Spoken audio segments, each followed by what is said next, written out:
இச்சகத்து உள்ளுரெல்லாம் எதிர்த்து நின்று போதினும் அச்சமில்லை அச்சமில்லை అచ్చమెన్బదిల్లయే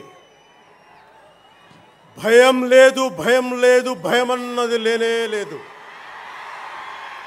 ఒక దుర్నీతి దుర్జన లోకమంతయు ఎదురొచ్చినా భయం లేదు భయం లేదు భయమన్నది లేనే లేదు.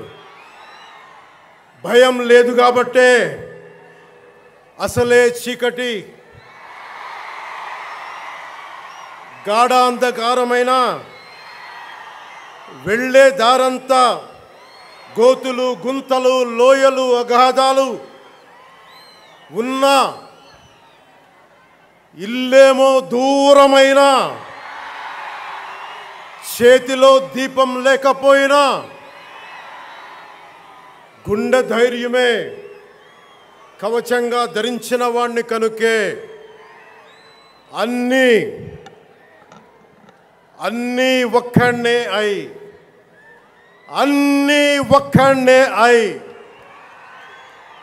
2014లో జనసేన పార్టీని స్థాపించాం. భావ తీవ్రత ఉంది గనుకే 2018లో పోరాట యాత్ర చేశాం. ఓటమి భయం లేదు కాబట్టే 2019లో పోటీ చేశాం. ఓడినా అడుగు ముందుకే వేశాం. మనం నిలబడ్డాం, పార్టీని నిలబెట్టాం. మనం నిలదొక్కుకున్నాం. మనం నిలదొక్కుకోవటమే కాకుండా 4 దశాబ్దాల టీడీపీ పార్టీని కూడా నిలబెట్టాం. మనం ఓడినప్పుడు 2019లో మీసాలు మెలేశారు, జబ్బలు చరిచారు, తొడలు కొట్టారు, మన ఆడపడుచుల్ని అవమానించారు, ప్రజల్ని నిరంతరం హింసించారు. ఇదే న్యాయం అని మన నాయకులు, మన జన సైనికులు, మన వీర మహిళలు అందరూ అడిగితే, గొంతెత్తితే వారిపైన కేసులు పెట్టారు, జైళ్ళల్లో పెట్టారు, నిర్బంధంలో తోశారు. 4 దశాబ్దాల సుదీర్ఘ రాజకీయ అనుభవం ఉన్న నాయకుడిని అక్రమ కేసుల్లో బంధించారు. వారి తెలుగుదేశం పార్టీ కార్యకర్తల్ని, సీనియర్ నాయకుల్ని రోడ్డు మీదకి రావాలంటే భయపడేలా చేశారు.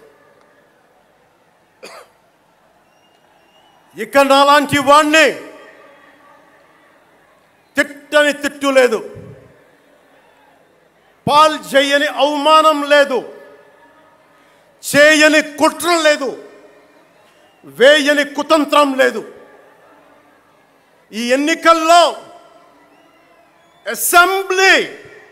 అసెంబ్లీ గేటును కూడా తాకలేవు అని మనల్ని ఛాలెంజ్ చేసి సరిచిన ఆ తొడల్ని బద్దలు కొట్టాం. ఏం చేశాం? బద్దలు కొట్టాం. బద్దలు కొట్టి ఆంధ్రప్రదేశ్ అసెంబ్లీలో 21 మంది ఎమ్మెల్యేలతోటి, పార్లమెంటులో 2 ఎంపీలతోటి అడుగుపెట్టాం.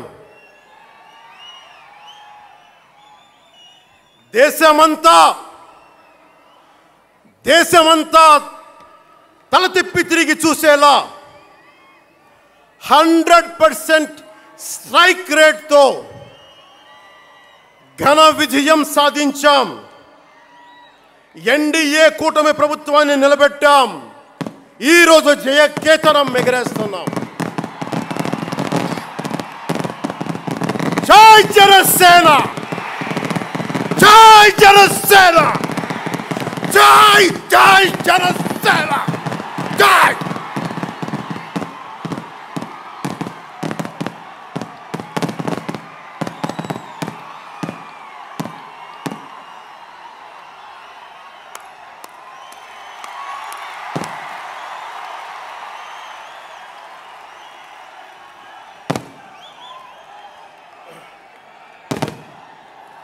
భరత భూమి నేర్పినదో, ప్రజాకోటి నేర్పినదో నిజం ఏమిటో కానీ ఒట్టి చేతిలో శత్రువుపై దుమికే శక్తి ఉంది అని చెప్పిన దాశరథి కృష్ణమాచార్య మాట బలం తెలంగాణకే కాదు, నెల్లూరులో చదువుకున్న నాకు కూడా. అందుకేనేమో అలా మన జనసేన జన్మస్థలం తెలంగాణ అయ్యింది, కర్మస్థలం ఆంధ్ర అయ్యింది. రుద్రవీణ వాయిస్తా, అగ్ని ధారలు కురిపిస్తా, తిరుగుబాటు జెండా పట్టిస్తా, దుష్ట పాలన నుండి విముక్తి కలిగిస్తా అన్న కృష్ణమాచార్య మాటలు మాకే కాదు, మబ్బుల్లో పరిగెత్తే పిడుగులు, వేట కోసం బయటకొచ్చిన కొదమ సింహాలు వారికి కూడా ఊతమిచ్చినాయి. ఊతమివ్వబట్టే 24 ఎన్నికల్లో దాష్టీక ప్రభుత్వాన్ని దించి కూటమి ప్రభుత్వాన్ని, ఎన్డీఏ కూటమి ప్రభుత్వాన్ని గెలిపించారు. అందుకని మీ అందరికీ గుండెల్లోతుల్లో నుంచి ధన్యవాదాలు. మూగవోయిన కోటి తమ్ముల గళాల పాట పలికించి కదిలి జవమ్మ కూర్చి నా కళానికి బలమిచ్చి నడిపినట్టి నా తెలంగాణ కోటి రతనాల వీణ, నా తెలంగాణ కోటి రతనాల వీణ. అలాంటి కోటి దివిటీల క్రాంతి జ్యోతి తెలంగాణకు ఆ రోజున కరెంట్ షాక్ తగిలి చనిపోబోయిన నాకు కొండగట్టు ఆంజనేయుడి దయ, తెలంగాణ అన్నదమ్ముల దీవెన, నన్ను ప్రేమించే ప్రజలందరి దీవెన నాకు పునర్జన్మనిచ్చింది తెలంగాణ భూమి. అలాంటి తెలంగాణ నేల తల్లికి నా వందనాలు, హృదయపూర్వక వందనాలు. బండెనక బండి గట్టి 16 బండ్లు గట్టి ఏ బండిలో పోతావు కొడక నైజాం సర్కార్ రోడా అని కాలిక గజ్జగట్టి చేత కర్ర బట్టి కాలిక గజ్జ కట్టి ఆటనే పాటనే ఆయుధంగా మలిచిన వాడు, యువత గుండెల్లో పోరాట స్ఫూర్తిని నింపిన వాడు, నేను కనిపిస్తే ఎలా ఉన్నావురా తమ్మి అని ఆప్యాయంగా పలకించే మన మధ్య లేని నా అన్న, నా గద్దరన్న,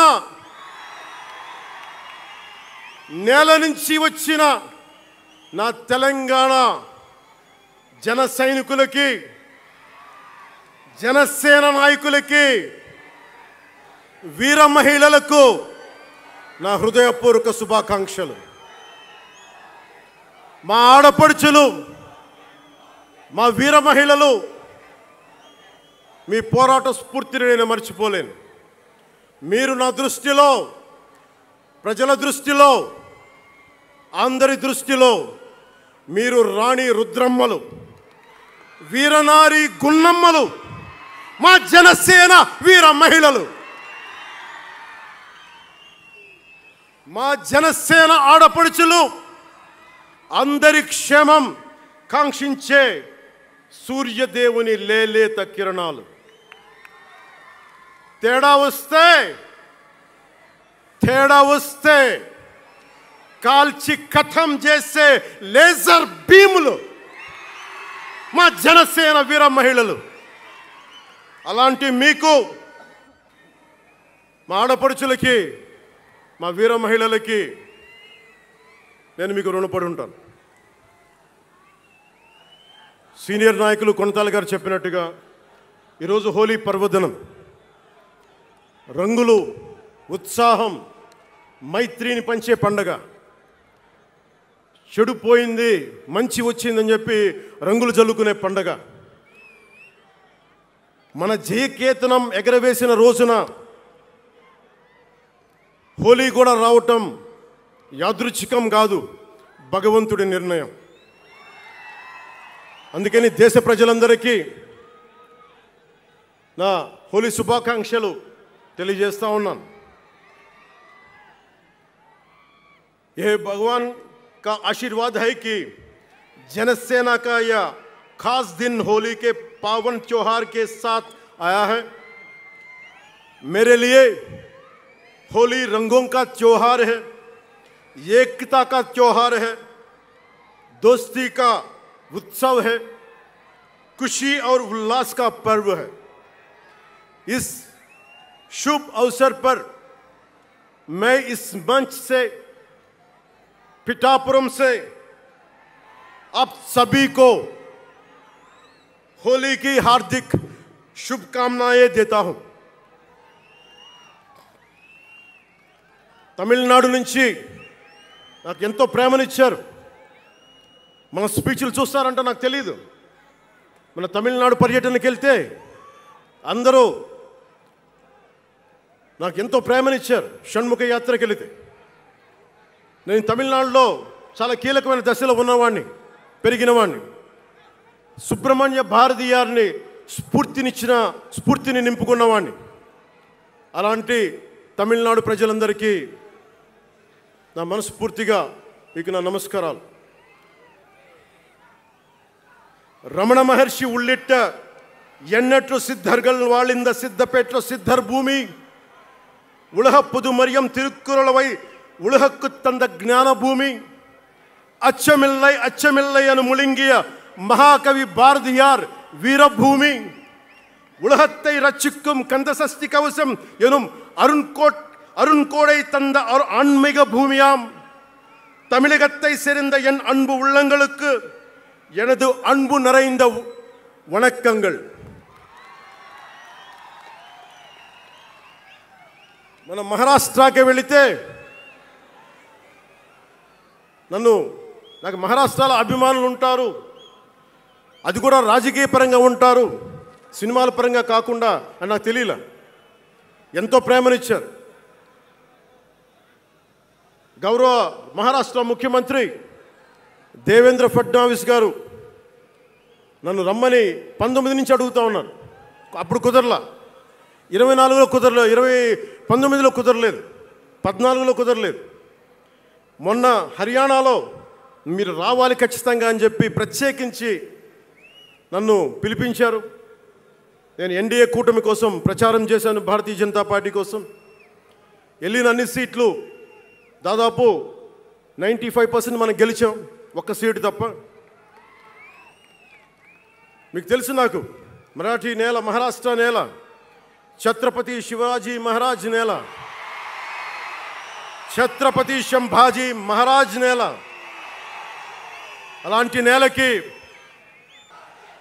ఛత్రపతి शिवाजी महाराज आणि छत्रपती संभाजी महाराज यांच्या महाराष्ट्र भूमीतून आलोल्य सोलापूर, लातूर, बिल्लारपूर सारख्या जिल्ह्यांतील जनसैनिकांना माझा मनपूर्वक नमस्कार. అలాగే కర్ణాటక నుంచి వచ్చిన అభిమానులకి, ಕರ್ನಾಟಕದಿಂದ ಈ ಹಬ್ಬಕ್ಕೆ ಆಗಮಿಸಿದ ನನ್ನ ಜನ ಸೈನಿಕರಿಗೆ, ನನ್ನನ್ನು ಪ್ರೀತಿಸುವ ಕರ್ನಾಟಕದ ಜನ ಸೈನಿಕರಿಗೆ హృత్పూర్వక నమస్కారాలు. చాలా భాషలు అయిపోయినాయి కదా. అని మీకు అర్థమైంది కదా, రెండు భాషలు ఒక్క భాషలా కాదు. భారతదేశానికి కావాల్సింది తమిళనాడుతో సహా we need multiple languages, not just two. We need multiple languages to keep, not just for the integrity of the country, but also to understand each other, to share love with each other. అందుకనే బహుభాష భారతదేశానికి మంచిది. చెప్తామా? భారత్ మాతాకి జై. బోలో భారత్ మాతాకి.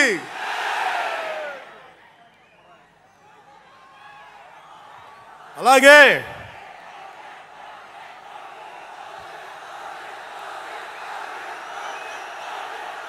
చేద్దాం చాలు, వస్తుంది. ఇందాక స్టేజ్ పైకి వచ్చేటప్పుడు కిందకి వెళ్ళాం, మళ్ళీ సభ ముందు చాలు, సినిమాలు ఆపండి చాలు. చాలు ఓజీ చాలు.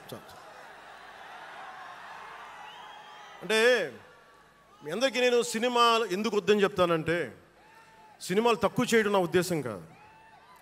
మీరు ఓజీ సినిమాకి వెళ్ళి జనసేన జిందాబాద్ అని ఎలా అనకూడదు, ఇక్కడికి వచ్చి సినిమా ఎందుకు అనకూడదంటే, ప్రాణాలు తెగించున్నారు ఇక్కడ వాళ్ళందరూ, ఇక్కడ జన సైనికులు. ఎందుకు సినిమా మాట్లాడకూడదు అంటే, 450 మంది పైచీలకు జన సైనికులు సినిమాలను కాదు సిద్ధాంతాలు నమ్మి చనిపోయారు. వారి గౌరవం కోసం.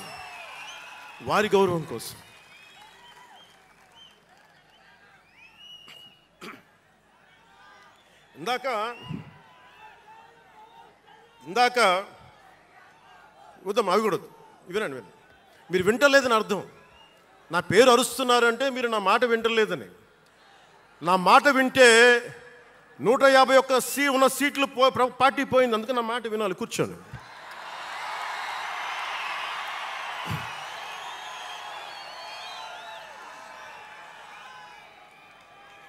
ముందుగా నేను 11 సంవత్సరాల క్రితం పార్టీ పెట్టినప్పుడు, ఈరోజు మీకు డేటాలు చెప్పను, ఎన్డీఏ ప్రభుత్వం గురించి వీటిని చెప్పను.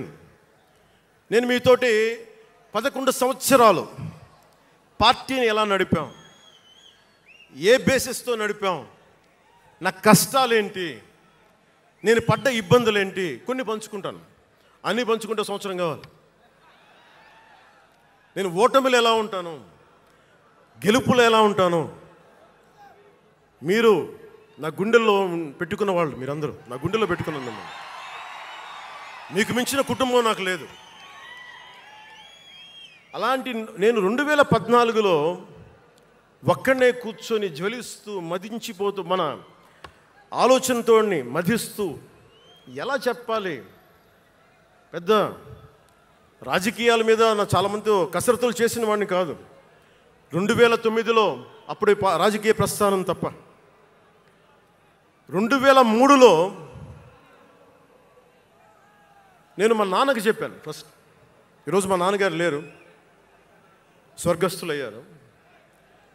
మా నాన్నకి మా అమ్మకి 2003లో చెప్పారు, అమ్మ నేను ఒకరోజు పాలిటిక్స్కి వెళ్తాను. మా నాన్నకి నచ్చల మాట. శుభ్రమైన కెరీర్ పెట్టుకొని పిచ్చేంట్రా నీగా నేను. కానీ నేను చెప్పలేకపోయినా ఆ రోజున. నేను సినిమాలని దృష్టిలో పెట్టుకొని ఎదగలేదు, సమాజాన్ని దేశాన్ని దృష్టిలో పెట్టుకొని ఎదిగాను. సినిమా నాకు ఉపకరణం అయింది, కానీ సినిమా నా జీవితం కాలం. చెప్పలేకపోయినా ఆ రోజున. నన్ను చాలామంది, మీరు అందరికీ నాకు గద్దరన్న ఎలా పరిచయం అనుకుంటున్నారు మీరు? రాజకీయాల ద్వారా కాదు. గద్దరన్న ఖుషీ సినిమా చూసి మా అన్నయ్య గారిని పట్టుకొని మా అన్నయ్య గారి దగ్గరికి వచ్చి, మా పెద్దన్నయ్య గారి దగ్గరికి వచ్చి, మీ తమ్ముడిని కలవాల్సిందే నేను. మా అన్నయ్య ఫోన్ చేశారు, అని నేను గద్దర్ గారు కలుస్తారంటాను. నాకు గద్దర్ గారు అంటే ఇష్టం చిన్నప్పటి నుంచి, మా నాగబాబు గారి దయ వల్ల. సరే కలిస్తే ఆయన ఎంత క్షుణ్ణంగా ఆయన పరిస్థితి చెప్పాడంటే, అరే నువ్వు దేశం కోసం సమాజం కోసం ఆలోచించేవాడివి.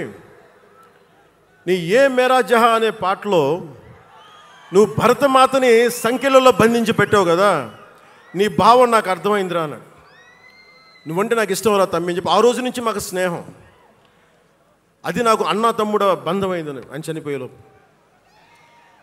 అలాగే 2006లో నేను విపరీతంగా ఒక పిహెచ్డి కోసం, ఒక స్కాలర్ ఎలా చదువుతాడో పుస్తకాల మధ్యలో సినిమాలు చేశాను.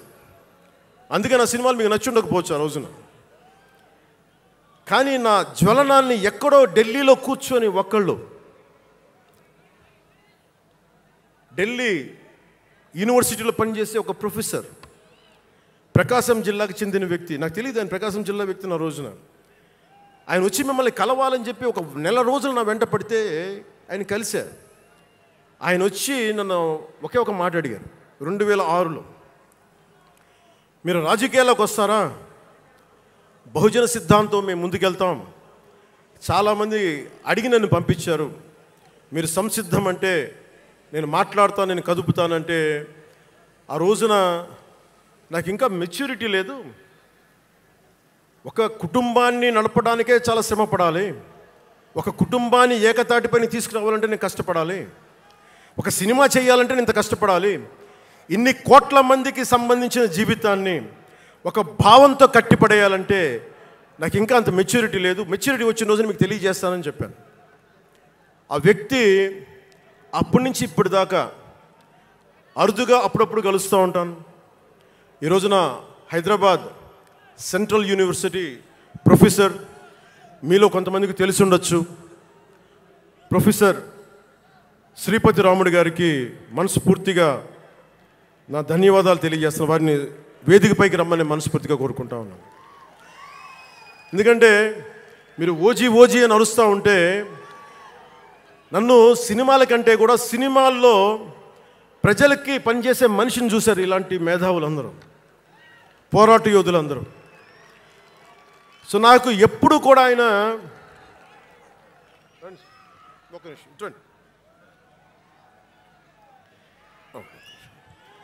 ప్రొఫెసర్ గారు మన జనసేన పార్టీ కాదు, ఆయన ప్రొఫెసరే.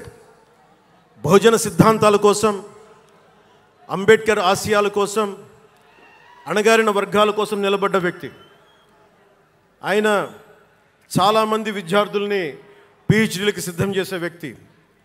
మన దగ్గరున్న బేతపూడి విజయ్ కుమార్ గారు కూడా ఆయన శిష్యుడే.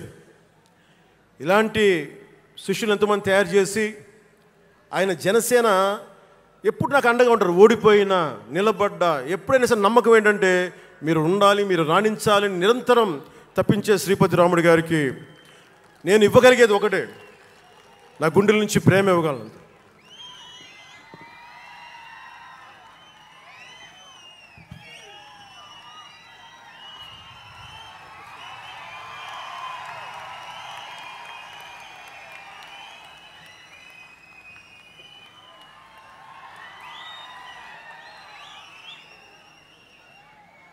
అంటే కృతజ్ఞత అనేది ఎంత అవసరం, గుర్తింపు ఎంత అవసరం అంటే మనం ఏదో అయినప్పుడు కాదు, ఏవి అవ్వనప్పుడు మనం వెంట నిలబడాల్సింది. నేను థ్యాంకింగ్ నోట్స్ చెప్దాం అనుకున్నా. ఎవరికి చెప్పాలి? ముందుగా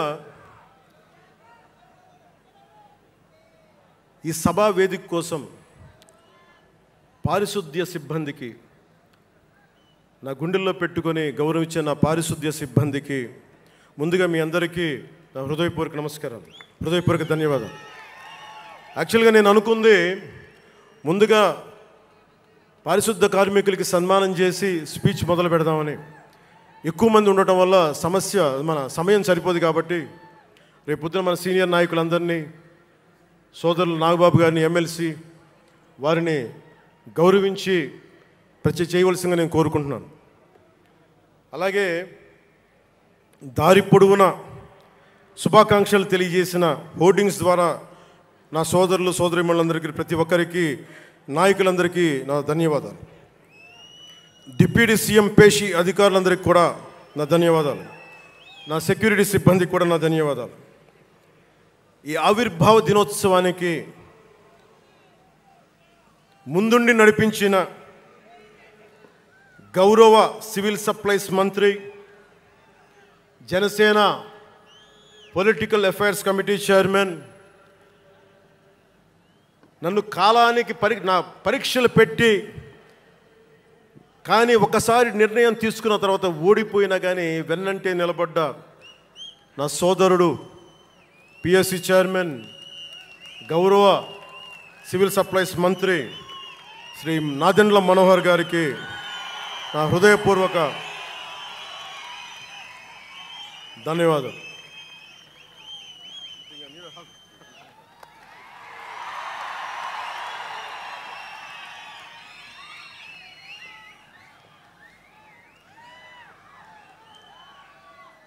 అలాగే 2009 నుండి 10 నుండి ఆయన పాలిటిక్స్లో లేకపోయినా నేనంటే ఇష్టం తోటి ఎప్పుడు నా వెన్నంటే ఉండే హరిప్రసాద్ గారికి ఏం ఆశించాలా, జీతాలు తీసుకోవాలా, జీతభత్యాలు లేవు, ఉన్నంతలోనే ఎవరు ఇన్న అన్నిటికీ పాపాల భైరవుడు ఆయన. పవన్ కళ్యాణ్ ఆ నిర్ణయం తీసుకోలేదంటే ఈయనే ఉంటాడు కారణం అంట. పవన్ కళ్యాణ్ తేలిక మాట నేస్తాడు అందరమాట. పవన్ కళ్యాణ్ కొంచెం ఆలోచన ఉంటుంది కదా, ఎవరికి ఇవ్వాలి, ఎందుకు ఇవ్వకూడదని. కానీ ప్రతిదానికి నేను తీసుకున్న నిర్ణయాలకి ఆయన భరించాడు.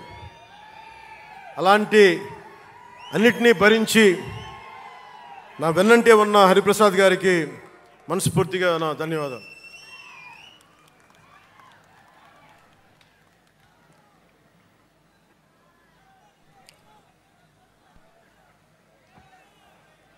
అలాగే అన్ని కమిటీల సభ్యులందరికీ పేరు పేరున, కేకే గారికి, తెగించే గుణమున్న పంచకర్ల సందీప్కి, పోరాటం చేసిన నాయకులందరికీ నా ప్రత్యేక ధన్యవాదాలు.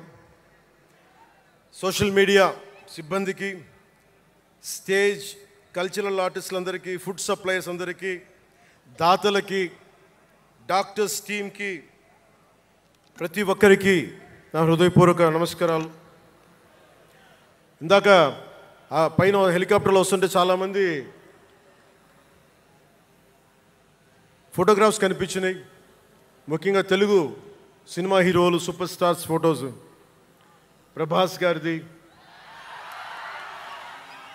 మహేష్ బాబు గారిది, జూనియర్ ఎన్టీఆర్ గారిది, అల్లు అర్జున్ గారిది, సాయి ధరమ్ తేజ్ గారి,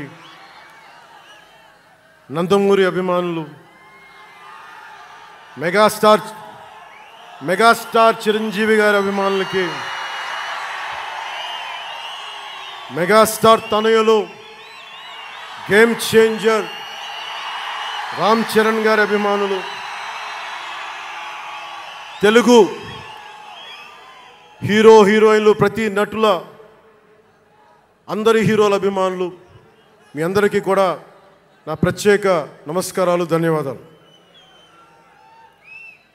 అలాగే పవన్ కళ్యాణ్ అభిమానులు కూడా నా హృదయపూర్వక నమస్కారం.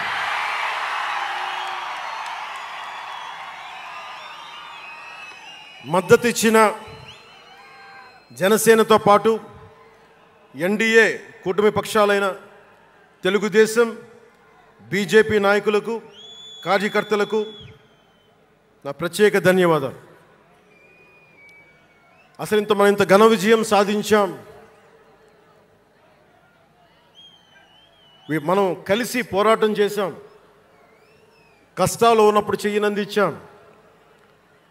అది గుర్తుపెట్టుకొని ఈ రోజున డిప్యూటీ ముఖ్యమంత్రి, ఉప ముఖ్యమంత్రిగా కలిసి ఒక వ్యక్తితో బలవంగా ప్రయాణం చేస్తూ ఉన్నాను.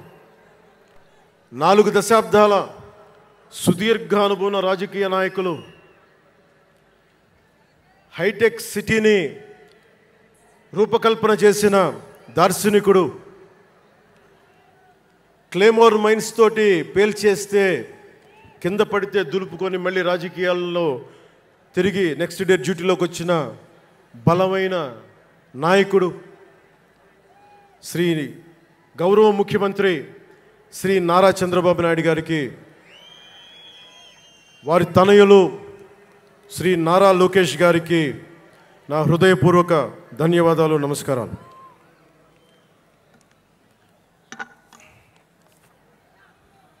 ఒకసారి నా నోటి నుంచి 11 సంవత్సరాలు నలిగాం కదా, మన ఎంపీలు మన పేర్లు నా నోటి గుండా చెప్పాలి మీ అందరికీ అని చెప్పడానికి.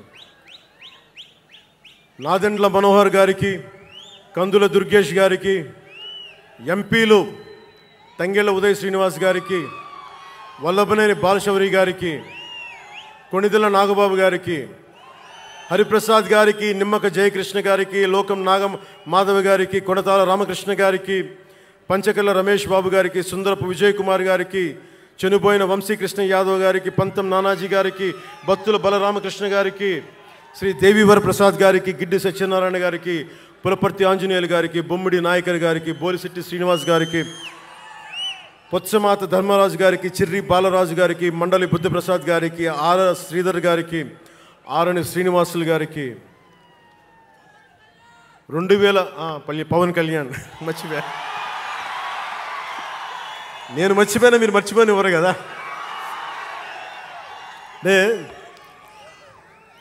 ఇది మనం 11వ సంవత్సరం, వారు 11కి అంకితం చేశాం.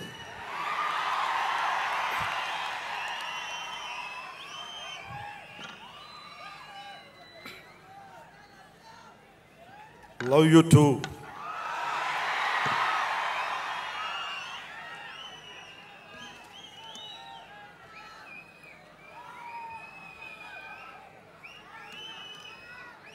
అలాగే ఈ సభకి పోలీస్ వ్యవస్థ మీకు తెలుసు, మనం ఎంత నలిగిపోయామో. గత 5 ఏళ్లలో మనం ఎంత నలిగిపోయామో మీకు తెలుసు. ఎన్ని ఇబ్బందులు పాలు చేశారో తెలుసు. ఆ రోజు నుంచి కూడా ఈ రోజుకి వరకు నాకు పోలీస్ శాఖ అంటే చాలా గౌరవం. ఎందుకంటే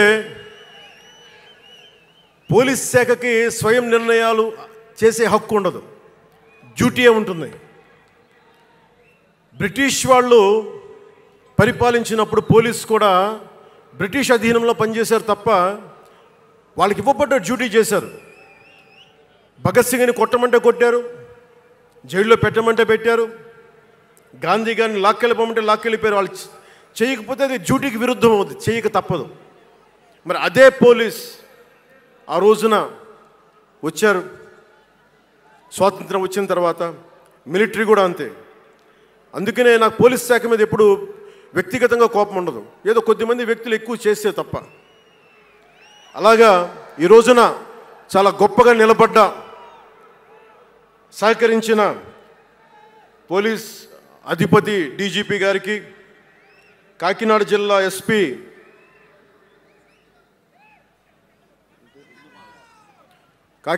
ఎస్పీ బిందు మాధవ్ గారికి, కలెక్టర్ శ్రీ షణ్మోహన్ గారికి, రెవెన్యూ అధికారులకు, ఇతర పోలీస్ అధికారులకు, మున్సిపల్ అధికారులకు, బందోబస్తు డ్యూటీకి వచ్చి అన్ని జిల్లాల నుంచి వచ్చిన నలిగిపోయి ఎండలో ఉన్న నా కానిస్టేబుల్ సోదరులకు, ప్రతి ఒక్కరికి పేరు పేరున నా హృదయపూర్వక ధన్యవాదాలు, హృదయపూర్వక కృతజ్ఞతలు.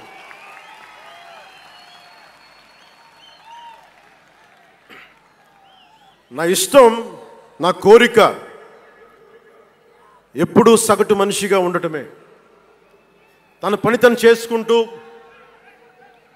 ఉండటం, ఎవరి జోలికి వెళ్లకుండా ఉండటం, బతికేయడం, తన కుటుంబం వరకు జీవితాన్ని కుదించడం, సగటు మధ్యతరగతి మనిషిగా బతకాలనేది నా కోరిక చిన్నప్పటి నుంచి. మా నాన్న కోరిక ఏంటంటే, నేను ఇంటర్ చదువుతున్నప్పుడు, అరే నేను డిగ్రీ చదవలేకపోయి, నువ్వు డిగ్రీ చదివి కనీసం నువ్వు ఎస్ఐగా సెలెక్ట్ అయితే నువ్వు కనీసం డిఎస్పీ కంటే కొంచెం పై ర్యాంక్లో నువ్వు రిటైర్ అవుతారు అని చెప్పాడు మా నాన్న. దురదృష్టవశాత్తు నేను డిగ్రీ చేయలేకపోయా. కానీ నేను అంటే నాకు అంతకుమించి కోరికలు లేవు, అది చెప్పడానికి నా ఉద్దేశం. చాలా చిన్న జీవితాలు మాయి. మా అన్నయ్య గారు ఏదో పొరపాటు యాక్టర్ అయిపోయారు తప్ప నాకు రావాలి నేను ఎప్పుడు అనుకోలే. అదే నెల్లూరులో, అదే ఫతేఖాన్పేటలో చిన్న ఇంట్లో ఇంకొక మామిడి మొక్క ఉంటే బాగుంటుంది అనుకున్న కోరిక తప్ప కోట్లు సంపాదించాలి, పేరు రావాలని ఎప్పుడు ఆశించాల. సో నన్ను ఎలా పెంచారు మా ఇంట్లో అంటే మీరు ఆశ్చర్యపోతారు. మొన్న నా friend Anand Sai TTD board సభ్యుడిగా నియమితులయ్యారు. అతను చెప్తా ఉన్నాను నాకు ఈ మధ్యన, నన్ను ఎలా పెంచారంటే మా ఇంట్లో అతని ఆనంద్ సాయి మాటల్లో, చిన్న తంబి అని తమిళ సినిమా ఉంటుంది, మన తెలుగులో చంటి అని సినిమా తీశారు. చిన్న తంబి కదా ఆనంద్, అవునా? అందులో హీరోయిన్ని ఎలా పెంచుతారు ఇంట్లోంచి బయటికి వెళ్ళకుండా? చంటీలో హీరోయిన్ మీనాని ఎలా పెంచారు ఇంట్లోంచి బయటికి వెళ్ళకుండా? మా ఇంట్లో నన్ను అలా పెంచారు. వీడి బయటికి వెళ్తే ఏమైపోతాడో, సున్నితమైన వ్యక్తి, వీడికి ఆస్తమా ఉంది, వీడికి ఇలాంటి పరిస్థితుల్లో నన్ను ఇంట్లో నుంచి కదలనివ్వకుండా, ఎక్కడికి వెళ్ళనివ్వకుండా, ఎక్కడికన్నా బయటికి వెళ్తే పంపించారు. ఒకరోజు చెన్నైలో నేను అన్నానగర్లో కంప్యూటర్ ప్రోగ్రామింగ్ కోర్స్ చేసేవాడిని ఒక సంవత్సరం పాటు. ఆ ప్రోగ్రామ్ ఫైనల్ చేసే పరిస్థితుల్లో టైం 10:30 అయింది, 10:30 రాత్రి. ఇంటికి వెళ్ళడం గంట లేట్ అయింది. అంటే మనం సాయంత్రం 6 గంటలకల్లా వెళ్ళిపోవాలి. ఆ రోజు 10:30కి వెళ్తే చెప్పా పెట్టకుండా, అంటే మన కొంచెం లేట్ అయింది ఎగ్జామ్స్ వల్ల. ఇంటికి వెళ్ళేటప్పటికి ఎలా ఉంది అంటే, ఇంట్లో ఆడపిల్ల వెళ్ళిపోతే ఇల్లు ఎలా ఉంటుందో, 10:30కి నేను ఇంటికి వెళ్తే మా అన్నయ్య షూటింగ్ నుంచి క్యాన్సిల్ చేసుకుని వచ్చేస్తా ఉన్నారు. మా వదిన ఇంట్లో హాల్లో ఉంది, మా నాగబాబు వీధి బయట తిరుగుతూ ఉన్నాడు. మొత్తం అందరూ ఏమైపోయాడు, ఎక్కడికి ఏమైపోయాడని. నేను ఎగ్జామ్ రాసి వస్తున్నాను, బస్సులు దొరకలేదు నాకు, 2 బస్సులు మారి రావాలని చెప్పాను. నాకు కార్లు లేవు ఆ టైంలో. అంటే అలాంటి నన్ను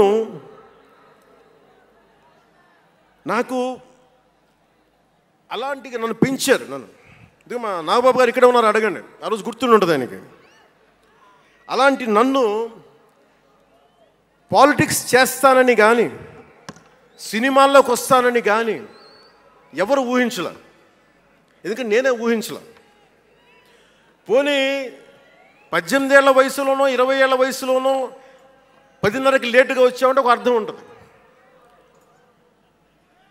అక్కడమ్మాయి ఇక్కడ అబ్బాయి, గోకులంలో సీత, సుస్వాగతం, తొలి ప్రేమ చేస్తున్న సమయంలో, మేబీ తొలి ప్రేమ ముందు అటో ఇటో, సంగీత్ థియేటర్లో, హైదరాబాద్ సంగీత్ థియేటర్లో క్లింట్ ఈస్ట్వుడ్ నాకు ఇష్టమైన హీరో, అతను సినిమాకి వెళ్ళా.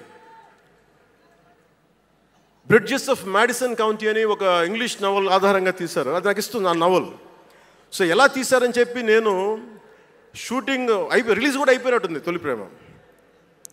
నేను నా ఫ్రెండ్ ఆనంద్ సాయిని, హరీష్ పాయిని, ఇంకో 2-3తోటి సెకండ్ షోకి వెళ్ళా. సెకండ్ షోకి వెళ్ళి ఇంటికి వస్తే కింద మా నాన్న, ఇంట్లో పైన రూమ్లో పడుకోవాల్సిన మా నాన్న కింద కుర్చీ వేసుకొని, ఓ నీల్ కమల్ చైర్ వేసుకొని నా కోసం వెయిట్ చేస్తూ ఉన్నాడు. ఎక్కడికి రా వెళ్ళామని. షూటింగ్ అన్నాడు. షూటింగ్ అదని సినిమాకి వెళ్ళానంటే ఆయన ఎట్లా తిట్టాడంటే నన్ను, నేను చాలా తప్పుడు పనులు చేసేస్తున్నట్టుగా, ఏదో బార్లో కూర్చొని తాగేసినట్టుగా. నేను అప్పటికి కొంచెం గుండె ధైర్యం తెచ్చుకొని చెప్పాను. అక్కడ మా నాన్నంటే భయం, చిన్నప్పుడు చాలా కొట్టేవాడు మా నాన్న మమ్మల్ని. ఆ భయం నన్ను కొట్టింది తక్కువ కానీ మా అన్నయ్యని కొట్టింది ఎక్కువ. సో యముడికి మొగుళ్ళలో ప్రసాద్ బాబు ఉంటాడు. చిరంజీవి గారు పక్క వ్యక్తిని కొడితే ఇతను లైన్లోకి వచ్చేస్తాడు. అక్కడ నేను డిసిప్లిన్లోకి వచ్చాను. అట్లాగే వీళ్ళని కొడితే నేను డిసిప్లిన్లోకి వచ్చాను. నాకు ఆయన కొట్టక్కర్లేదు, నేను డిసిప్లిన్గా ఉంటాను. సో నాకు మా నాన్న చూడగానే భయం వేసింది. కొడతాడా గబుక్కున బాగుండదేమో అనుకునేవాడిని. నేను చెప్పాను కొంచెం బలం తెచ్చుకొని, 3 సినిమాలు హిట్లు వచ్చినాయి, 4వ సినిమా రిలీజ్ అయ్యి హిట్ అయింది తొలి ప్రేమ. నాన్న నేను హీరో నన్న సంగతి కూడా మర్చిపోకు, నువ్వు అర్థం చేసుకో అని చెప్పాను. ఇంకా ఎక్కువ తిట్టాడు. అంటే మా నాన్న తిట్లు ఎలా ఉన్నాయంటే చెప్పలేను. కానీ ఈ అర్ధరాత్రి అపరాత్రి తిరుగుళ్ళు ఏంట్రా, ఈ సెకండ్ షోలకి వెళ్ళడం ఏంటి, ఏదో హీరో అయ్యావు అయితే అన్ని హెల్ప్ చేసేస్తావా అని తల ఉంచుకొని పైకి వెళ్ళిపోయాడు.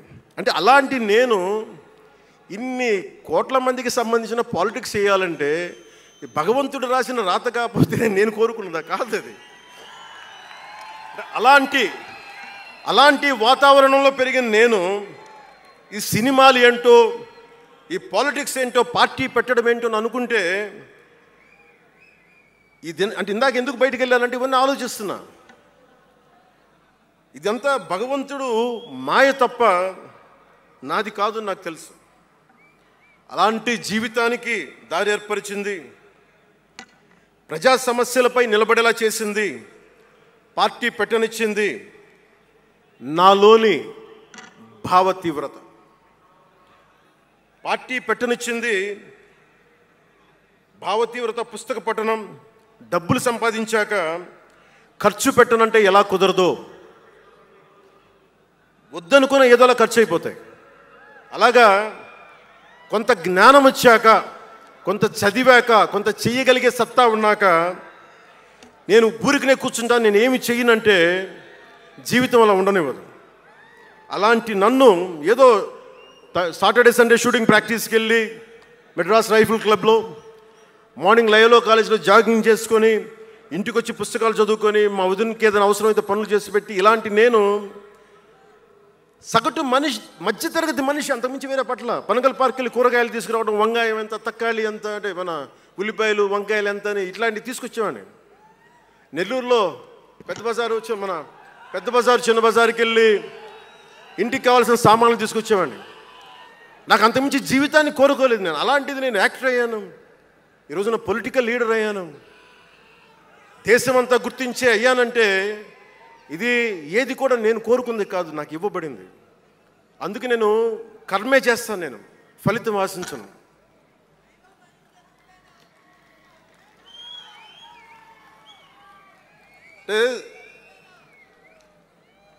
అంటే ఎలా ఉంటుందంటే, అది ఇవన్నీ ఎందుకు చెప్తున్నానంటే, సగటు మనిషి చాలా భయాల మధ్య, చాలా బాధ్యతల మధ్య జీవితాన్ని కొనసాగించాలి.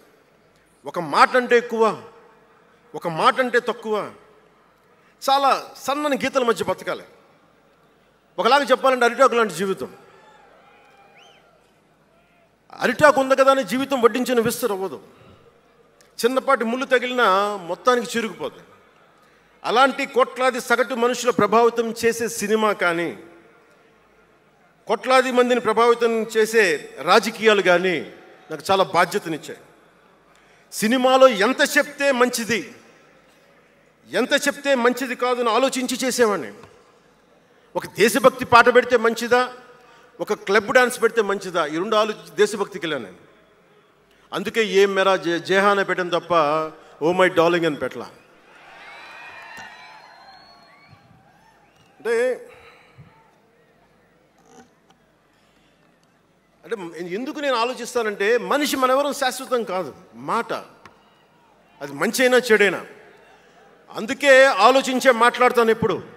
ఈ అన్న మాట ఒక తరం 2-3 తరాలు ఉండిపోతే పర్యవసానం ఏంటి, ఎనీ పబ్లిక్ పాలసీ, ఇవన్నీ ఆలోచించి నేను జనసేన కోసం ప్రతిపాదించిన 7 సిద్ధాంతాలు చాలా మదించి, శోధించి, తర్కించి మీ ముందు పెట్టింది. సంవత్సరం కాదు, 2 సంవత్సరాలు కాదు, నేను టీనేజర్గా ఉన్నప్పటి నుంచి నాకు నెల్లూరు డైకస్ రోడ్లో డాక్టర్ కరీముల్లా గారు నాకు ఆస్తమాకు వచ్చినప్పుడల్లా నాకు డెర్ఫ్లిన్ ఇంజెక్షన్ ఇచ్చేవాళ్ళు. ఆయన కోసం వెయిట్ చేస్తూ ఉంటే ఒక బోర్డు నన్ను ఆకర్షించేది, prevention is better than cure అని. దాన్ని ఎప్పుడు గుర్తుండిపోయింది నాకు. అంటే వ్యాధి నివారణ కంటే, వ్యాధి చికిత్స కంటే కూడా వ్యాధి నివారణ మేలని. అందరూ చాలామంది అనుకుంటారు కదా, ఎందుకు నాకు చెగువెరా ఇష్టం అంటే అది కమ్యూనిజమో మావోయిజమో కాదు. ఒకడు డాక్టర్ అయ్యండి, శారీరకం రుగ్మతలు వస్తే బాగు చేసే డాక్టరు సమాజానికి పట్టే రుగ్మతలను ఎవడు బాగు చేస్తాడు అని చెప్పి డాక్టర్ వృత్తి వదిలి విప్లవకారుడు అయ్యాడు చూసారా, ఆ భావన నాకు ఇష్టం చెగువెరాలో. అంతేకాదు అతను మావోయిస్టో కమ్యూనిస్టో అని కాదు, గెరిల్లా అని కాదు, ఆ మానవీయ కోణం నాకు నచ్చి దాన్ని ఇష్టపడ్డాను.